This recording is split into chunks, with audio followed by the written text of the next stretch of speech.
Ayan mga bossing, oh. Ayan ang darling ko, kumukuha ng talbos ng sampalok.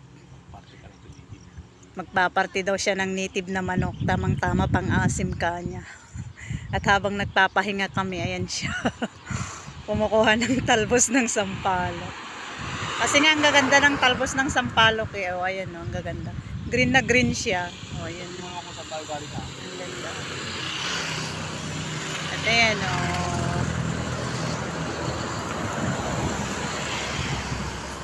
Ayan mga bossing, habang nagpapahinga at galing kami sa hospital ni Kukoy. Nagpa-inject ng ano kasi kinagat ng pusa yung panya. Habang nagpapahinga ayan. Nagtatalbos na rin po siya ng talbos ng sampalok. Ang gaganda po kasi ayan, green na